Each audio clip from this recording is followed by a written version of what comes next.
Welcome, welcome to a Friday Fireside Chat. It's nearly springtime here in Princeton, New Jersey, where I am.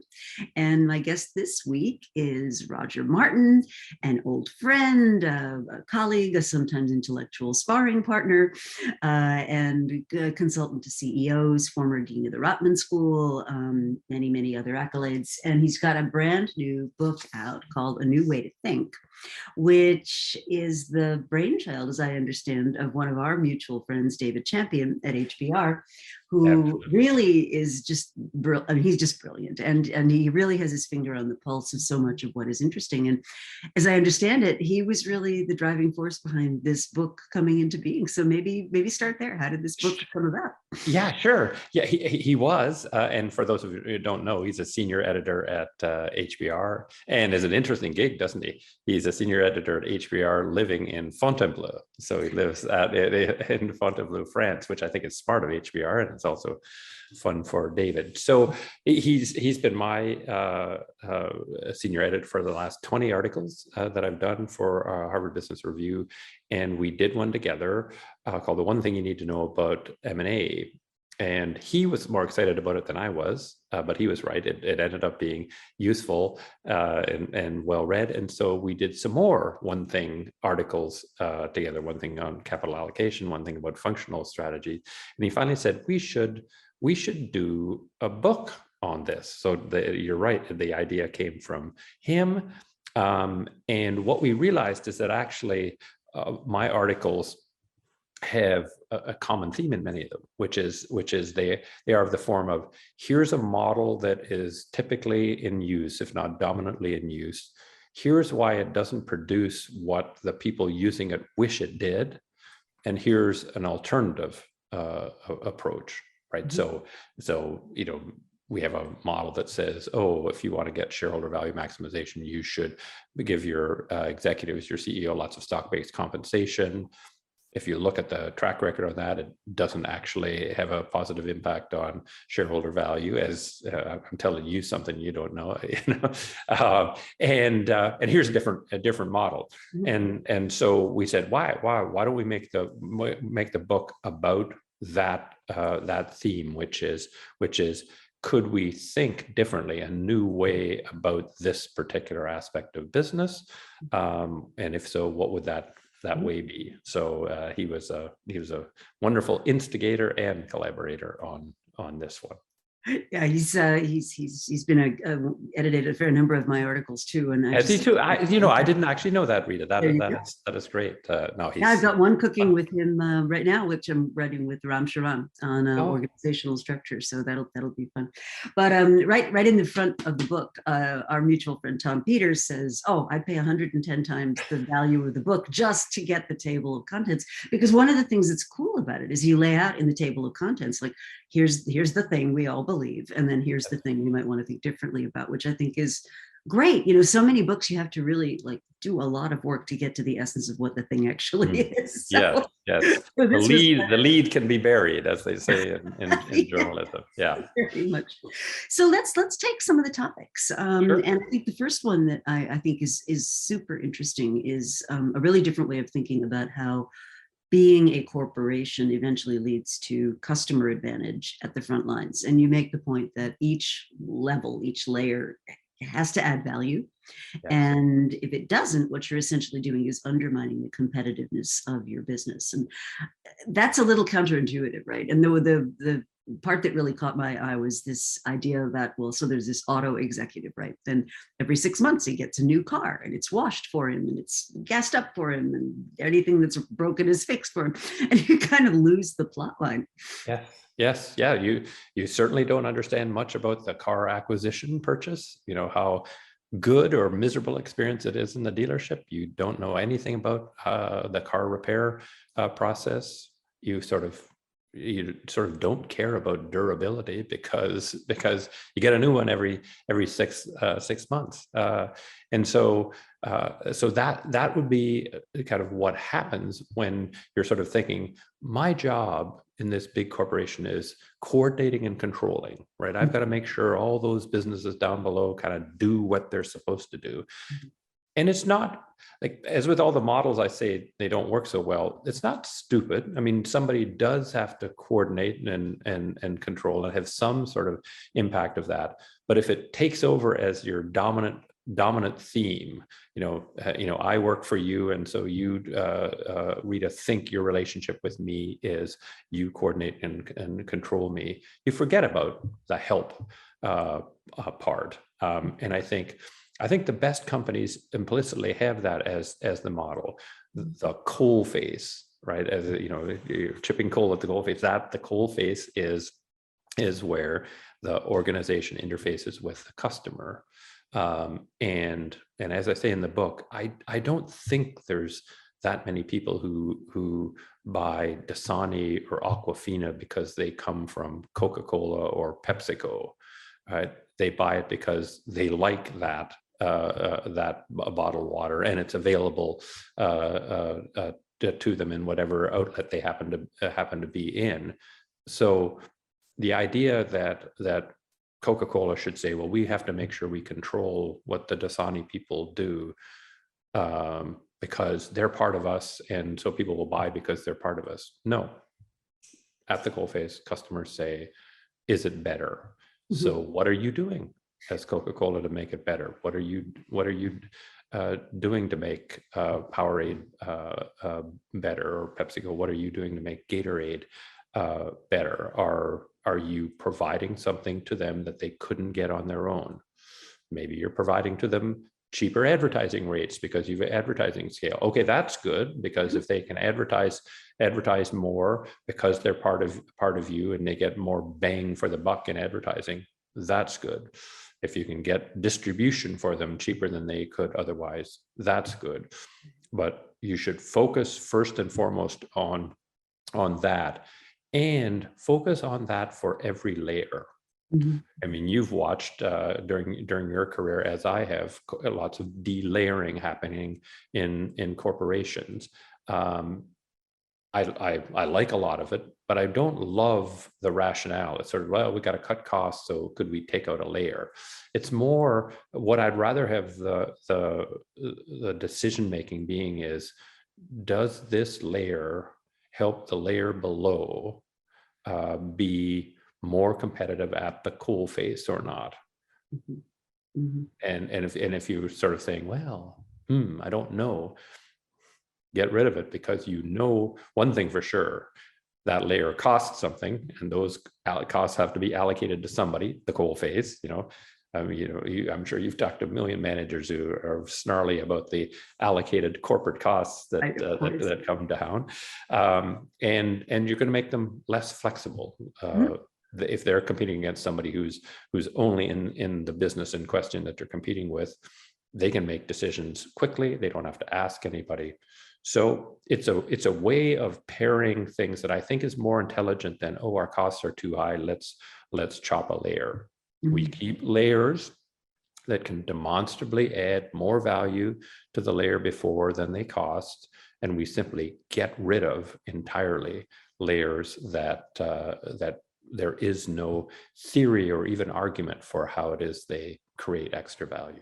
Yeah, exactly. And I think what's happening in many cases now is technology's taking over some of what managers used to do. Yes. I mean, the sort of prototypical manager walking around with a clipboard saying, what's going on. I mean, a lot of that's being replaced by algorithms now, right? So, yes.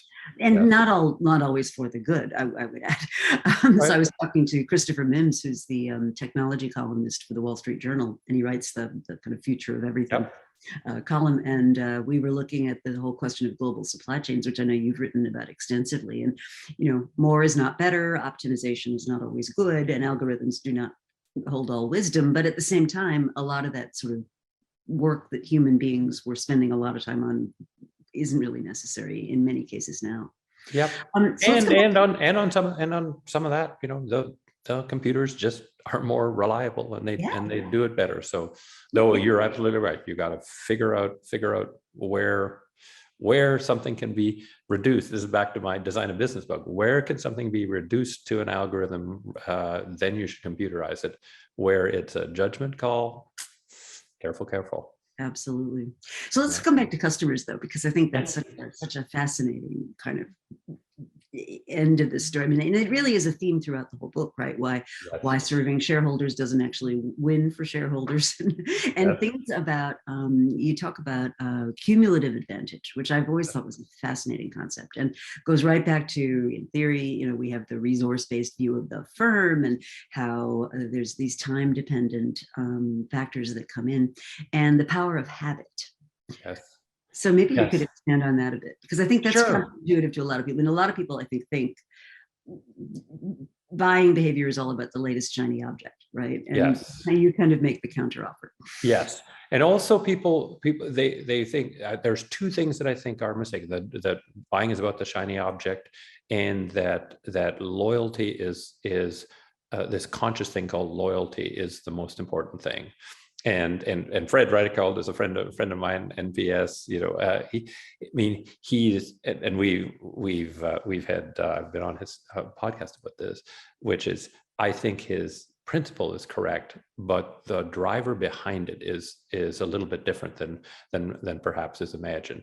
And that is that the mind, kind of the key thing in here is the mind is sort of like an iceberg. The 5% that you can see above the water is your conscious reactions, you consciously saying, Tide has done such a great job for me in doing my wash for the past 20 years. I'm loyal to Tide. It turns out that, and the behavioral research is sort of really clear on this, it turns out that it's much less about that than Tide is your habit.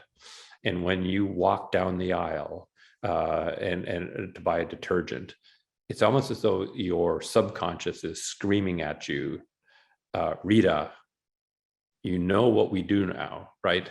We dump the Tide bottle into our cart. We don't think, don't go near that Purcell. No. I'm not comfortable. Like the mind, the subconscious really loves and seeks out comfort and familiarity. So if something has worked for you before, it tells you in a relatively overpowering way, do that thing again. Now, if there's no Tide on the shelf because it's out of stock, because you've done a crummy job on your supply chain, the subconscious will sort of give in and say, oh yeah, we got to wash our clothes with something, so try that new thing. But otherwise they say no. So it turns out that advantage is cumulative.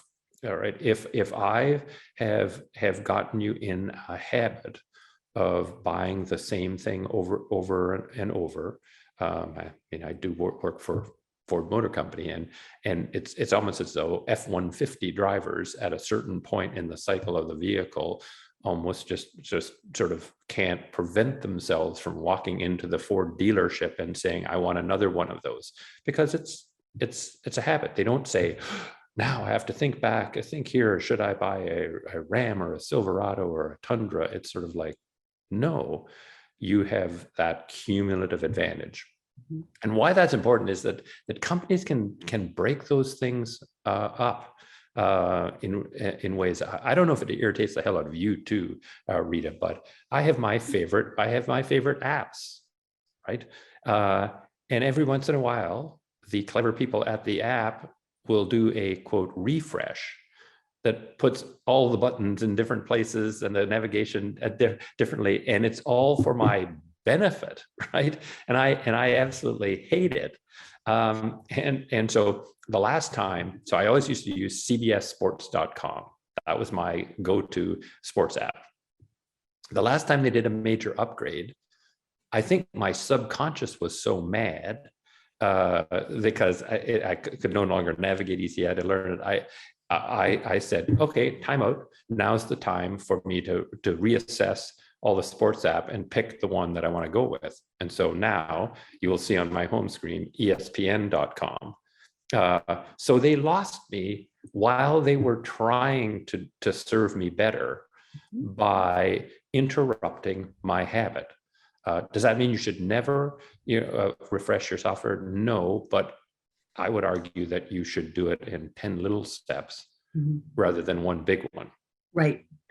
So my colleague, Eric Johnson, has a fabulous book about how we decide. And he opens the book with this fascinating question, which is, and I think it's Google that pays Apple something like $11 billion to be the default search thing on the Yes. home screen of the iPhone. Yes. And you can get rid of that default with like 6 steps. I mean, it takes 30 seconds to do it. And yet the overwhelming majority of people just don't. So Yes. that Google search box is sitting right there, in prime position. And so what Eric talks about in his book, which is fascinating if you're not familiar with it, he talks about this exact thing, which is that we give so little thought to how we make these thousands of decisions that we make all the time, Yes. and that it really is habit. The other book that comes to mind is Eric Martin Reeves' book on imagination. He's a book called The Imagination Machine, and what he talks about is That's exactly its latest. yeah. He says, most of the time we're just doodling along on autopilot, and our Yeah. brains are perfectly happy to just do that. And it's only when we encounter some kind of interruption or shift in what we expected that our imaginations are actually engaged. And the rest of the time we're perfectly happy just kind of sailing along. And in fact, I mean, it's even more extreme. Not perfectly happy. It's delighted to, right? And we're driven. Turns out that the brain just uses so much energy thinking that we have biologically been designed to turn it off as much as humanly possible, so that it's available for the times when we need it. I mean, if you just think driving to work, if you were driving to work every day, if you actually had to think consciously about, okay, I got to keep the steering wheel just like this, and oh, there's a left turn coming up here, and I got to do that. You don't even think about any of that. If that's all, steering is now automatic. Your route to work is completely automatic. But there could be that whatever little old lady crossing the street on a red light. Your brain knows it needs to be absolutely ready for that time, and it needs all its energy for that. Because if there were little old ladies popping up all over the place on the way to work, you'd get to work exhausted. So you need to have the time for that and turn it off the rest of the time. And that's why most ad copy is, it just flabbergasts me how wasteful it is. Ad copy is generally directed at your conscious. There's some complicated story about a mother and a daughter and all of that. And the advertisers are assuming that the conscious is going to pay attention to that story and absorb that story and say, that's the big aha. The best ads show you doing what they want you to do. Why are beer ads so popular? What do they show on beer ads? Drinking beer, drinking beer. Right. And the cleverest kind of alcoholic beverage ads actually show you ordering it. Right. So even though advertisers would hate to do it, a great ad for Tide is showing a person picking a Tide bottle off of the shelf and putting it in, because it's the message to the subconscious is just do that. Right? Do that thing, not some complicated thing that requires full engagement of your conscious to deconstruct and interpret, kind of what they mean by that. So advertising in general, it does not take account of how the brain actually works. It's a romantic notion of, if you have a magnificent story, people will pay attention to it, and they're like, no. That's not the way it works. That's fascinating. That is so interesting. And it goes back to some of the research on willpower, for example. And there's all this evidence that says willpower is actually a limited supply commodity. And that if you are put in a position where you have to exert willpower all day long, it's just going to completely wear you out. Yes, absolutely. Right. I mean, the best way to think about your business, your product, your interaction with the consumer is the thing that you can do that's best for them, which they will reward you with, is making it easy, making it comfortable and familiar, right? If that's what they can do, that's better for them. You're not pandering to them. That's actually better for them, and they will reward you big time. And that's why after 75 years on top, Tide has all this cumulative advantage, 75 years of history of it being comfortable. And when tied every once in a while, makes a mistake, tied cold water, they put in blue bottles. It was disastrously ineffective. And We want our what was orange. the, We want what was the big complicated fix? Was it to make it wash even better in cold water? Was it to advertise more intensively? Orange bottle. That's it. That's all it had to do. So you have to be careful. But if you're head and shoulders, it's 60 years head and shoulders on top, right? It's like I get dandruff. I use head and shoulders, and it would be very difficult for anybody else to break up that the cumulative advantage that they have. So thinking about it, and that's why some, just think of the great brands, right? I mean, Apple, right? You just know it's an Apple product when you pick it up, right? You just know, your mind says, oh, I'm so comfortable with that. That makes me calm. That makes me happy. And getting to that point is what you should be trying to do, not jerking them around. Very interesting. So in the book, you talk about strategy and strategy creation. You use the example from P&G, which also picks up from one of your previous books called Playing to Win. And I think people would be very interested in maybe walking through how you do strategy, because I think this is like the subject of such mythology. I mean, I go into firms and it's like this, the gods go into the chamber and they burn incense, and the clouds emerge, and some mystic reality. And it's like whenever I've done strategy, it's never looked like that. Yes, I very much like your approach about what would have to be true. So maybe take us through that journey. I think that would be really fun. Yeah, sure. So I agree. I mean, there's so much mythology about strategy. But what I when A.G. Lafley and I wrote Playing to Win, our goal was to make strategy simple, fun, and effective, rather than complicated, onerous, and something you put on the shelf. And so the idea behind it is, first and foremost, you should think about strategy as a problem-solving technique, right? So, and if you don't define the problem you're trying to solve up front, chances are you're not going to solve that problem, and it's hard to anchor strategy on something. In some sense, defining the problem is the objective function. Did my strategy solve the problem? And the second thing I think about strategy is strategy is about making different choices than you've made in the past, because the problem that you have today is a function of the accumulation of all the choices you've made. And we don't know the definition of insanity, right? If you keep doing the same thing and hope that gap is going to go away, it isn't. So you define a problem, and then ask the broadening, diverging question: what are the possibilities that I could imagine that would make this problem go away? What set of choices could I make? This set of choices. And then I say, put that aside for a minute and say, how about another one? And how about another one? So I think the divergence is really important, because in strategy, I don't know if you find this in strategy exercise, often there's just this desire to converge really quickly. And I mean, you're a master of the art of innovation. That, in my experience, is not how you get innovation. So you go broad to imagine possibilities, and then do what you described briefly, Rita, which is to reverse engineer the possibilities. Don't ask the question, what is true, right?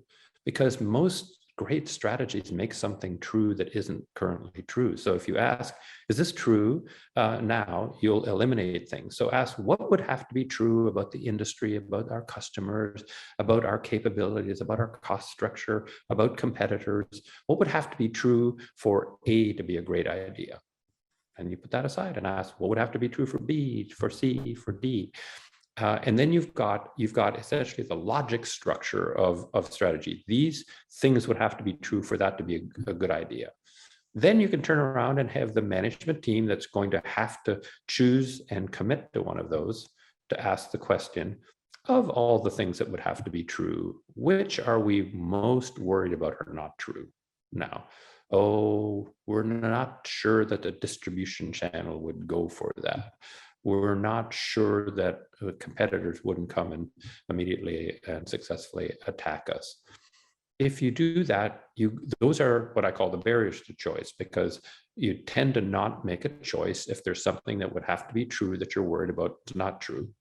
And so at that point, you can really focus your analytical guns on those few things about each possibility that would have to be true that we're least likely to believe are true.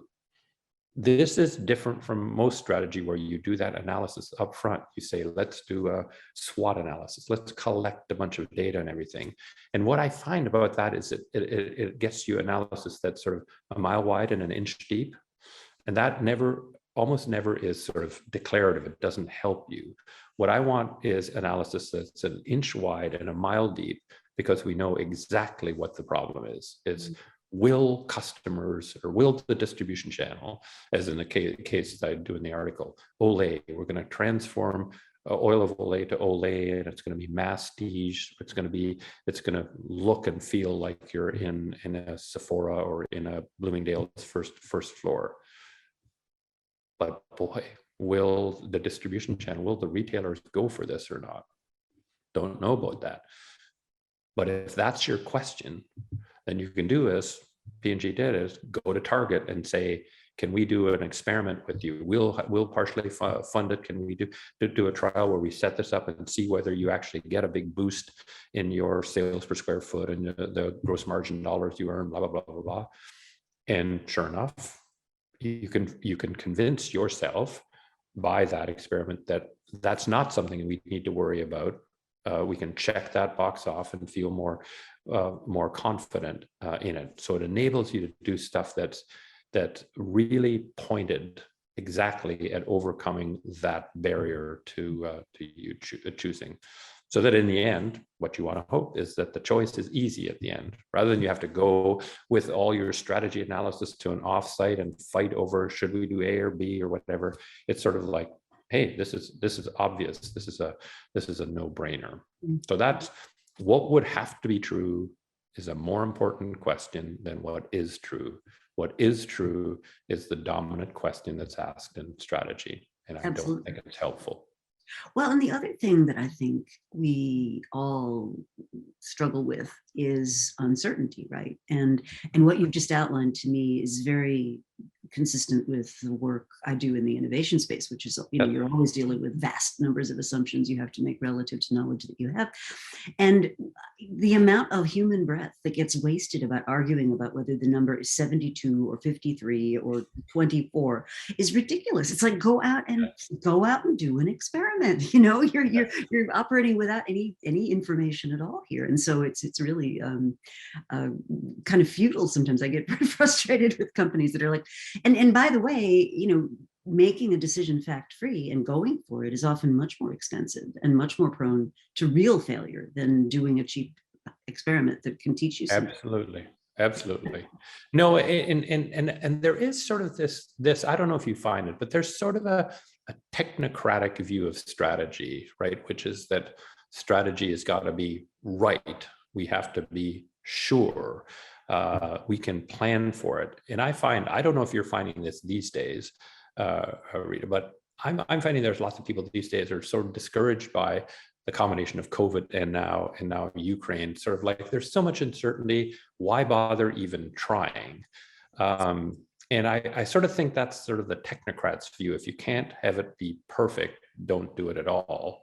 Whereas sort of the more entrepreneurial strategist says, hey man, nothing's ever certain. Exactly. Nothing.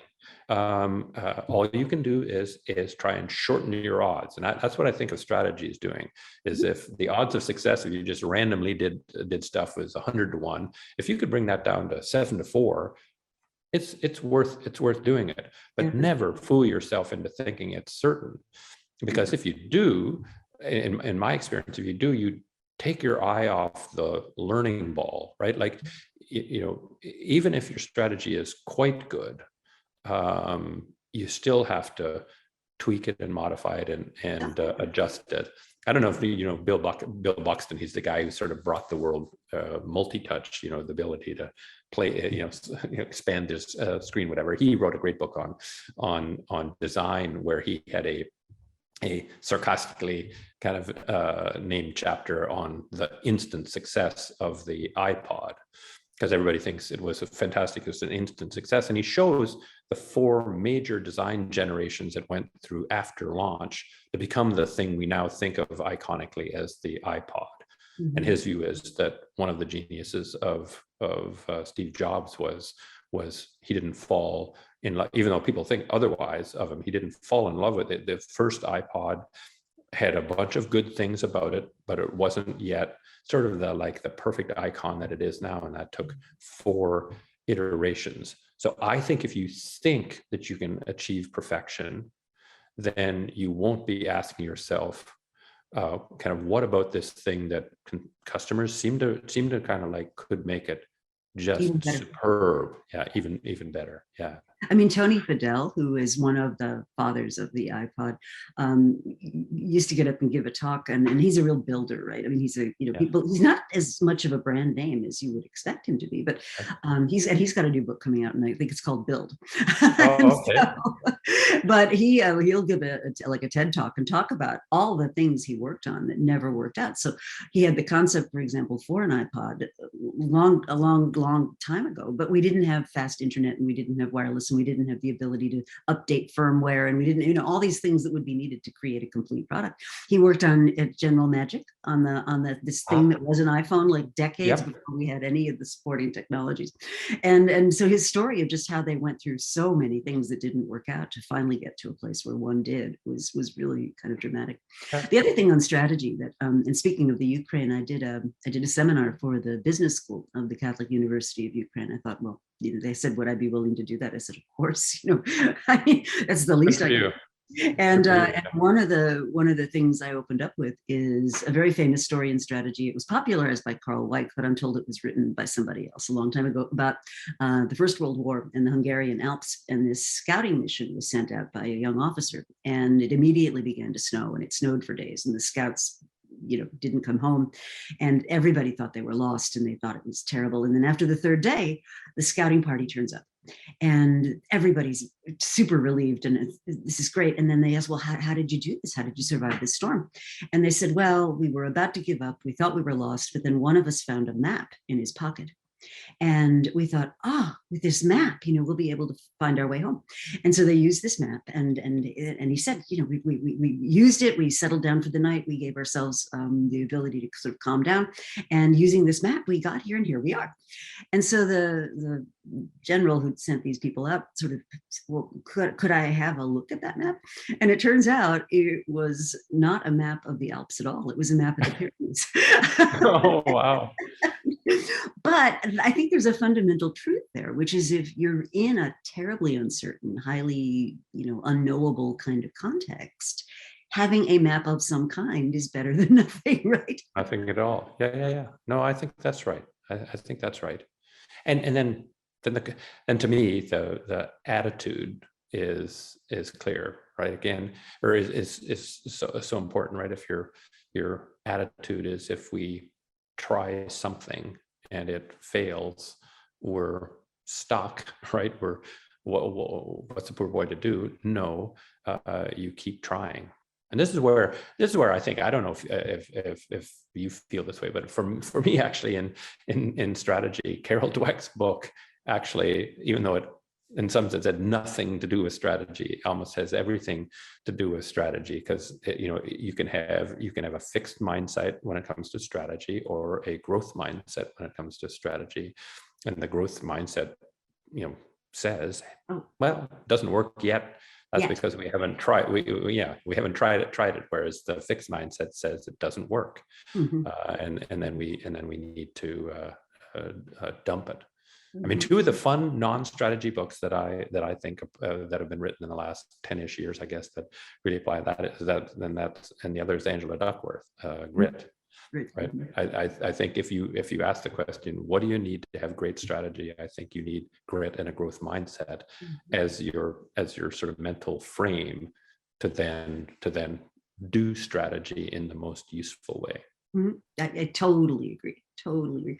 So we have a question from Juan Miguel Robles. Why is it so difficult for companies to understand their customer priorities and to help all their collaborators to be focused on them and the most important take decisions based on them? Well, I think people like to do work on things that are within their control. And that's why there are a lot more people who tend to be enthusiastic about budgeting and planning your costs than to satisfy dissatisfied customers. Because I always say, who's the customer of your costs, right? On the income statement, who's the customer of your costs? The answer is you are, right? You choose how many people to hire, how many things to buy, how many square feet to rent, etc. Who's the customer of your revenues? Somebody else. And you can't actually plan for those. Like lots of millions of person hours every year go into revenue planning when I think it's a useless activity. When I was running the consulting firm I used to be with, when I took over running it, I banned revenue planning. We had no revenue plan because I just said it's kind of useless. So I think the reason to the questioner's question, the reason is it's uncontrollable and in that sense kind of irritating, right? Those customers do whatever the heck they feel like doing, and so it's more it can be more frustrating. But again, it's more frustrating for the technocrat who says, I want to be able to plan things exactly, right? For the entrepreneur, it's an exciting challenge, right? It's for that more growth mindset kind of approach. They're like, gee, I love what we're doing. That's why we're doing it, not something else. They don't. That's the really interesting mystery to solve. So the practical answer to the question would be, if you are at the top of an organization, inculcating that fascination with solving the mystery of the customer is the best thing you can do. This is one thing where my friend A.G. Lafley was so good at it, right? What he said as when he was CEO is that, all the parts of the CEO world would want him to come and visit because they always want the CEO to come and visit. He said, I will only visit if you set up for me an in-home visit with the local customer. So I'm going to go visit P&G Turkey. I want to sit down with a homemaker in Istanbul for a couple of hours. It wasn't just a show, for a couple of hours, going through how she washes dishes, how she washes clothes, how she cleans the floor, how she does all of that.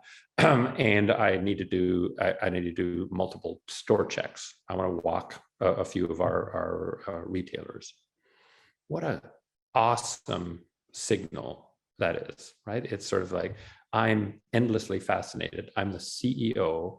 I've got a lot on my plate, but I'm endlessly fascinated with customers and want to find out what we could be doing better for them. And I care about how my products are displayed on shelves. Are we doing a good job getting them on shelves, or we got terrible shelf space compared to Unilever or whoever is stronger here? What can we do about that?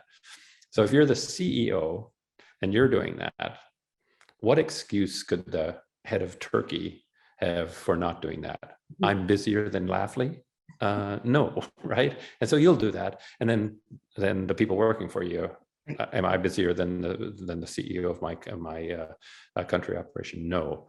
So that I think is the best single thing you can do to turn that around. Is just demonstrate endless fascination, and the organization will be fascinated. I think that's absolutely right. The other thing I think that is part of the reason this so often happens is that, customers are endlessly connected in a whole chain of experiences. And yet as companies, we tend to break up that experience chain into functions, right? Yeah. And one of my most prominent examples of how wrong this can go is anywhere between 68% and 77% of internet shopping baskets get abandoned before people consummate the purchase. And I always tell I did not know that, but it's that would be consistent with my own behavior. Now that you think of it, like I'm not sitting here saying not me. I'd say yep. That's well, me. and what happens is, so I mean, I encourage like leaders to think about this, which is you've spent the marketing money, you've got the customer on your site, you've built the site, you've taken pictures of your product, you've done whatever you've done to advertise, you've got all the sort of everything's connected, the credit cards, you've got them almost to the brink of saying, yes, I'm going to buy this thing. And then something goes wrong. And then when you dig into what goes wrong, right, it's the shipping cost was too much, the delay in ordering was too long, the thing actually wasn't available in the size that I needed. And I had a discount code, and when I punched in the discount code, it didn't connect, for example. Yeah. I had that just yesterday. I was trying to buy something, and I had a discount card. And I'm trying to like put the card number in. Put the card number in, yeah. Good luck to you. No. You have to go to your account. You have to upload the discount card to your account, and then it carries through to them. But it's like, that's totally not intuitive behavior for me as a consumer. No. Anyway, no. But I think it's part of it's a really rich question, right? But I think part of the answer is we've balkanized the customer experience into these absolutely. And so then we've got the website people, and then the discount code people are in two different things, and they don't have to talk to one another. Well, no, you've got the discount card people, you've got the people doing the customer account, ownership, and then you've got the people running the website, and none of them talk to each other. No. I think that's I'd never thought about that, but it immediately resonated, right? that I have abandoned baskets, and then they bug you about it. They'll send you an email saying you haven't bought that yet. And by that time, you're just so annoyed with the process, then the email is actually kind of worse. Like if they send an email that said, we've used AI to figure out what we did wrong, and we fixed that.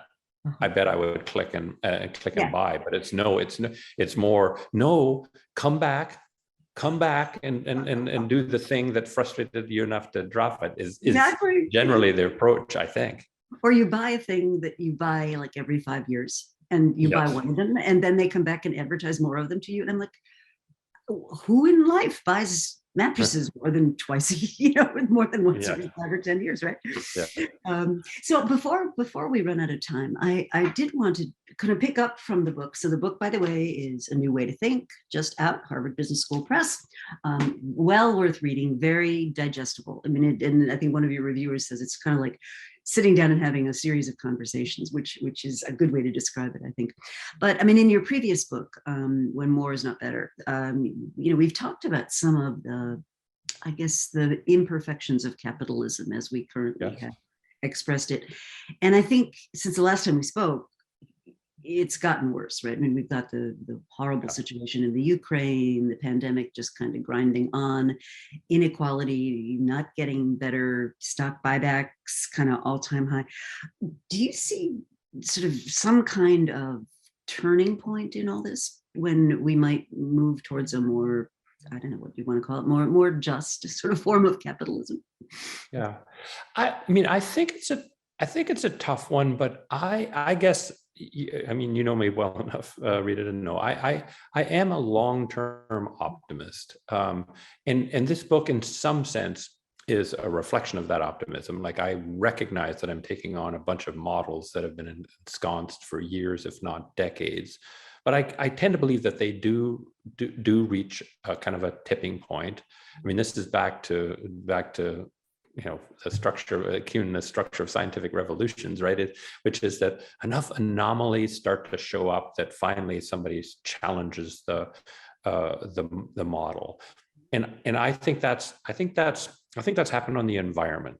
Okay, so I think enough consumers, I've always believed this, and I've said this for 30 years, we're not going to get traction on the environment until consumers start to vote with their pocketbooks, right?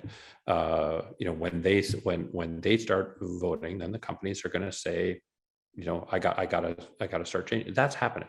now in my view. And so you've got all these companies doing net zero pledges, kind of UN science-based targets, all of that. Is it all fixed? No, but at least I can see that worm turning. I think what we need to have is a similar kind of action from both customers and employees. And I think you're starting to see it. Like, I think the Great Resignation. I was going to ask you about that. Is the first big warning shot across the bow of corporations, where it's saying to them, you kind of think there's a thing called a labor market, and there will always be us in it, and we'll always come to work for you, and you don't have to do anything to make our job kind of more fulfilling, and share kind of appropriately in the spoils of our joint endeavor. That's what you think, but here's try this one on. I quit, right? And if enough of those do it, I could well see this first a warning shot over the bow of we need to have a different relationship between employees and the corporation or the corporations. And it's not in the book, but I wrote an HBR article that you probably saw on what I think of as the future kind of long-term corporation is going to be. It's going to be a joint venture of a pension fund and an ESOP, an employee stock ownership plan, because the biggest players in the equity markets, at least in the US, 50% of investors are retirement investors, either pension fund or 401k IRA investors. They're not being served by the current operation of the capital markets, which is short term. Employees are not being served by their companies, who are grinding down their wages at much lower than the rise in productivity. And so we need a form of corporation that operates in the interests of employees and retirees. And so I think we're seeing the breakdown of the widely held publicly traded corporation as a useful model, and we'll transform to that. If we transform to that, that'll do a whole lot to help the inequality problem. I think it'll reverse that trend, and it'll deal with the aging of the world in a more useful way. Rather, it'll make it easier to have people have a good retirement life. So I'm cautiously optimistic, but I now am of the view that these things just take a long time. Shareholder value maximization came into vogue starting in 1976. It hasn't worked. It still is the dominant theory. It's a half a century, but I see it starting to break down. But we just change happens. If there's anything I've learned as I've grown older, it's just change takes longer to happen than any of us would have ever wished or probably imagined. For me, imagined. I was like, why are we still doing this stupid thing? Well, it just takes a while. Well, Bill Lazonick, at University of Great. Love Bill. He's great. And he makes this, to me, what's actually a fascinating argument. He says that, look, if you want to reward shareholders, the theory, right, is that shareholders put their capital at risk and they deserve to get a risk-adjusted return. He said, but if you think about it, the only shareholders that really put capital at risk in the modern corporation are the ones that invested in creating the company. Once it's on the public markets, everything else is just trading. They're not actually putting capital at risk in a sort of, investing sense. They're putting capital at risk in a trading sense. Yes. And therefore, his thesis would be that, the sort of pervasiveness of stock buybacks and what's going on. And he has a recent article in which he talks about Pfizer, which, of course, we know, Alberto Borla's gotten all these awards for being, this visionary CEO. They succeeded in getting this miraculous vaccine into the world. I mean, they've done a lot of really great things. But one of the things that has not been talked about very much at all is that they announced a suspension of their buyback program because they said, what we want to do is take that cash and actually invest in the company, for goodness sake. Yeah. Imagine that, huh? Fancy that. And that's Yeah. what gives them the ability, the resources to do some of the things that they've been able to do. And I think that's a question we don't ask enough, which is, No. are companies appropriately investing in the skills of their workers and the quality of their workplaces and the quality of their supply chains, and right. Yeah. No, and on that, Bill and I are of one mind on this, which is that, I mean, the thought is, of course, that the shareholders made possible this company, but that's just only this narrow thing of stock sold from Treasury. And if you think about what creates all these sort of demands on executives is transactions that are completely outside their control, right? So if you and you own Pfizer stock and I don't, and I buy Pfizer stock from you at an elevated price, so you bought it at $100 and I pay you $150 for it, you got the extra $50, not Pfizer, Right.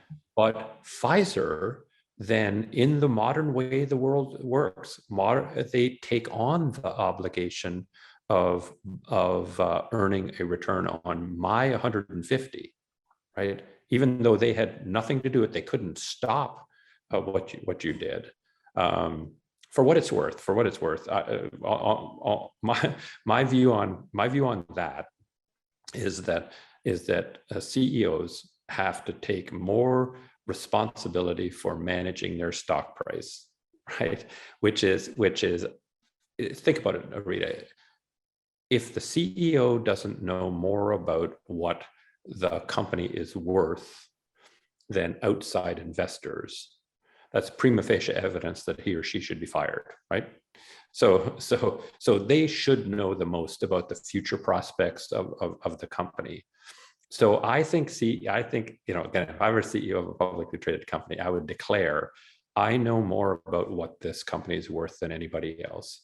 And if you people out there bid it up to a number that's above what I think it's worth, I'm just going to start issuing stock out of Treasury at that price until it gets back down to the number I think it should be, right? And so you will know that it's at the right price when I stop. I will announce that I've started to sell, and I'll announce when I've stopped selling. Right now, they only do it in the other way. Our stock price is undervalued, therefore I'm going to buy back stock. That has no credibility because they don't do the other side. Right. So I think the modern CEO should be saying, when it's too low, I'm going to buy back, and I'll tell you when I'm stopping. When it's too high, I'm going to sell. Tell them because my interest is not in making the stock price as high as possible by having you people on the outside imagine that it's worth more than it really is. My job is to slowly but surely over time make that stock rise for good reasons, not silly reasons. And I'm in charge, not you. Mm-hmm. That would be a very different approach, and I think it would allow CEOs, because I believe that overvalued equity is one of the most dangerous things that a company can have. Right? When your equity is overvalued, what do? You do extreme dangerous things. You go buy things with your stock that end up being bad for you. You cannot defend it. You cannot defend that price. So a crash is coming, and all you do is try and delay the crash. It's like the ghost of AOL comes back again. Yeah. So instead, it's don't let that happen. Don't let your equity be overvalued.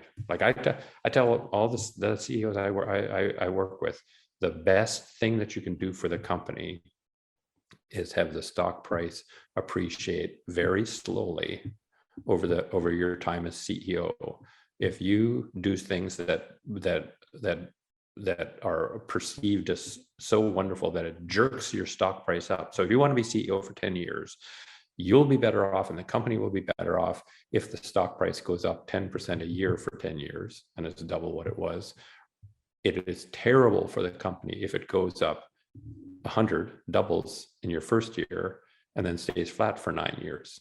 If that happens, all the capital markets are going to be all over you like a cheap suit, making you do stuff that takes you off the longer game. So you have to be extremely careful about not getting the investors out ahead of the reality of the company.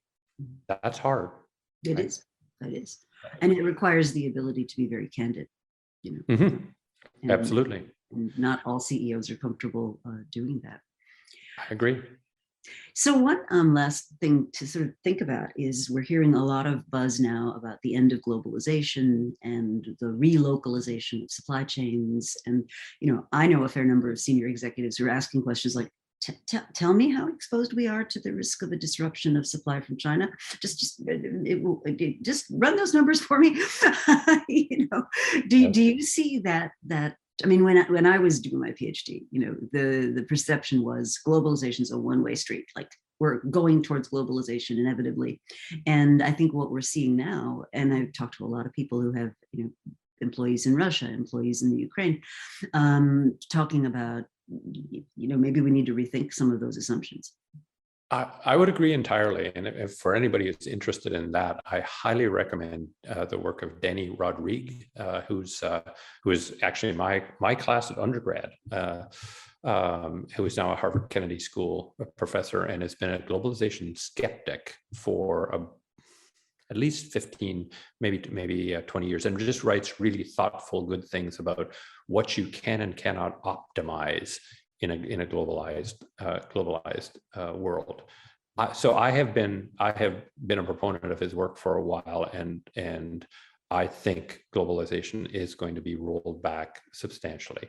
And it's just the classic thing where something worked and it was taken to an extreme. And so is globalization good? Is it good for the world that hundreds of millions of farming peasants in China have been brought out of poverty, and hundreds of millions in India? Yes, that's all good. But does that mean everything to any end is good? Kind of no. And so I think we're gonna drift back, and we will not 5 years from now be saying globalization is an unalloyed good. And that's what Denny Rodrigue says. He just says globalization isn't an unalloyed good. Let's stop treating it that way. Here's the good stuff about it, and here's the bad stuff about it. And bad stuff about it includes, right, the industries that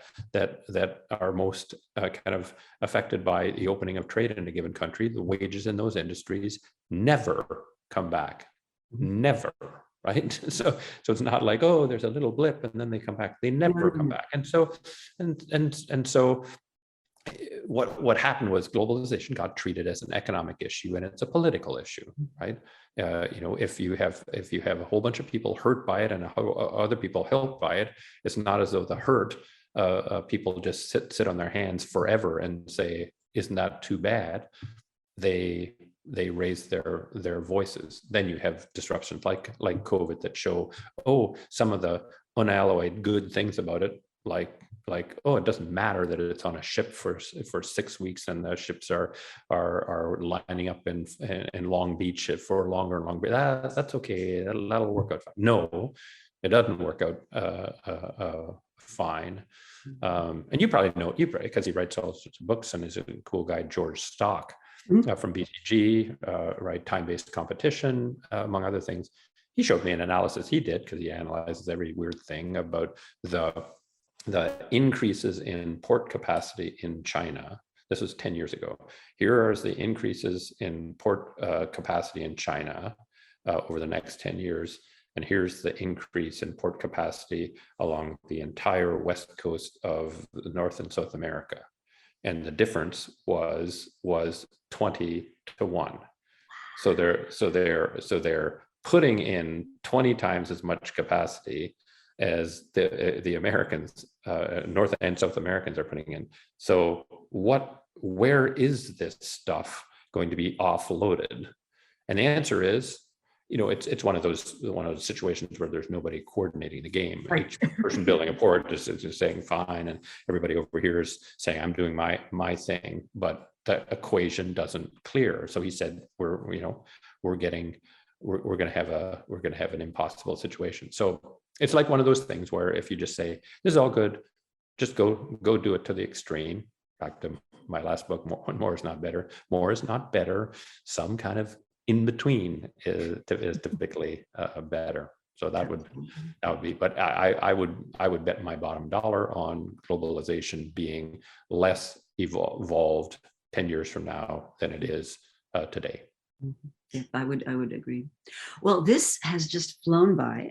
Thank you so much for making the time to spend with me. In the chats, folks, you'll find references to Roger's website, and he writes regularly on Medium, publishes a newsletter. He's all over the Harvard Business Review, and a new book, A New Way to Think, which I can highly recommend, and to be continued. I look forward to continuing the conversation. No, likewise. Thank you for having me on. It is always a pleasure.